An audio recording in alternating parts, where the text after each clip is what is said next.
Hello everyone and welcome to my mini lecture series. Okay, so let's get started with the topic. So our topic is what is a nucleotide. So friends, I think many of you must be knowing, all of you must be knowing what a DNA is, right? So DNA is something which is present inside the nucleus of our cell, and the DNA is something like this, right?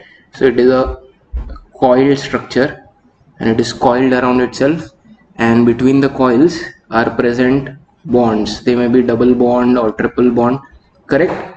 And these bonds are basically what? These are your hydrogen bonds. So these blue lines which I am showing are the bonds, correct? And each one of these wires which are present, these are called as strands, correct? So one of the strands has a polarity which is 5 prime to 3 prime, and the other is 3 prime to 5 prime. So I think most of you must have studied this in school. Polarities are the directions, both of them are anti-parallel, and these hydrogen bonds which are present, correct, they are basically joining the two strands of the DNA, correct? So basically now each strand, if you see, then each strand is made up of many substances which are called as nucleotides. Okay, so I can actually magnify this orange strand and I can also draw it like this. So each strand now I am drawing as a set of units. Can you see this? And each of these units is called as a nucleotide. So basically your DNA is made up of many nucleotides which are joined together, and that is why a nucleotide is called as the structural and functional unit or the basic unit of DNA.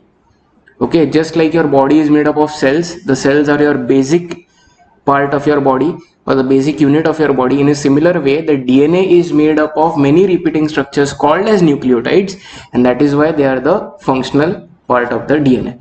Now let us study the structure of these nucleotides. All right, so technically a nucleotide is made up of three parts. Okay, it is made up of a pentose sugar plus a nitrogen base plus a phosphate group. So I'm going to write P group. Okay, and let us now draw the structure. A pentose sugar is a sugar having 5 carbon. Pentose is 5, correct? So the sugar is present somewhere in the between. So I'm going to draw the structure now. So this is the pentose sugar which is present. It has got 5 carbon atoms, and in between there is this double bonded oxygen which is attached. All right, so the first carbon atom is present over here, the second is present over here, the third is present over here, the fourth is present over here, and the fifth one is present over here, and that is why this is called as a pentose sugar. Okay, so this is the sugar which is present in the nucleotide. Now how is this numbering done? So the numbering, the first carbon atom is the carbon atom which connects to the nitrogen base. So we are going to draw the base over here. All right, so the base can be any of the 4 nitrogen bases. Okay, so you might have learned this in school. There are 4 kinds of bases, right? So if I want to write down over here, purines are of 2 types, correct? A and G, adenine and guanine. Similarly, if you want pyrimidines, then pyrimidines are of 2 types, correct? They are T and C. So out of these 4, any one base will be attached over here. All right, and suppose if I want to make an adenine nucleotide, then I will draw an adenine over here. Okay, please remember these purines which are present, adenine and guanine, they are double ring structures. All right, so normally these double ring structures are in this form. So please pay attention over here. So I'll just rub this off.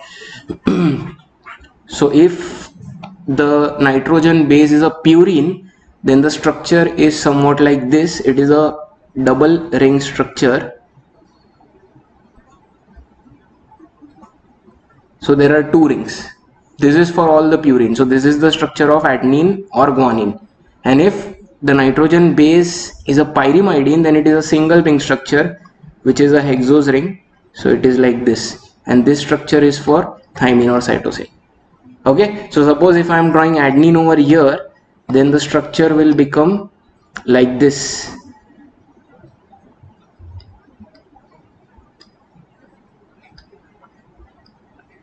Correct? So this is your adenine, or it may be guanine. All right.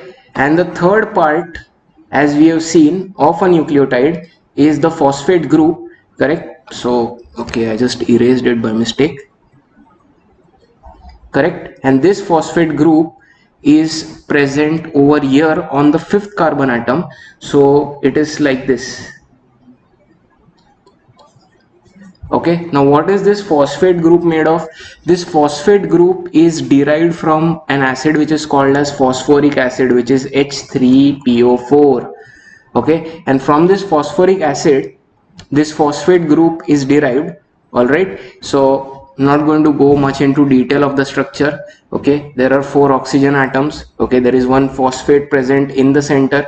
All right, so I hope the structure is clear. So this is your structure of a nucleotide.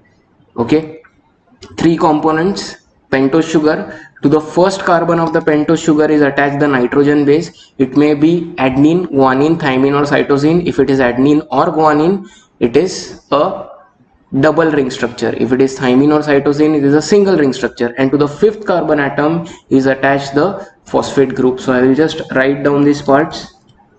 Phosphate group. Correct?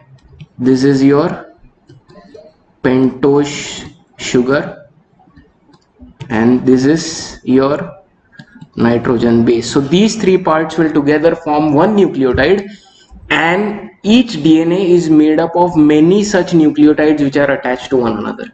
Is this clear? So I hope what is a nucleotide, that structure is clear. Okay, and there is another similar word which is also called as a nucleoside. So I will just rub this off. Okay, I'm just making this difference over here. Suppose if I write down what is a nucleoside, then a nucleoside is basically a nucleotide, but it doesn't have any phosphate group. So if I rub the phosphate group out, all right, or if I rub this out, then this structure is called as a nucleoside. So I hope the difference between a nucleotide and nucleoside is clear. Nucleotide has 3 components: pentose sugar, nitrogen base, and phosphate group. A nucleoside doesn't have a phosphate group, it just has the pentose sugar and nitrogen base. Is this clear? So guys, that is the end of this mini lecture series, this lecture. All right, and if you like my lectures, please subscribe. You can click on the icon which is present on the side. All right, and please share. Right, thanks a lot.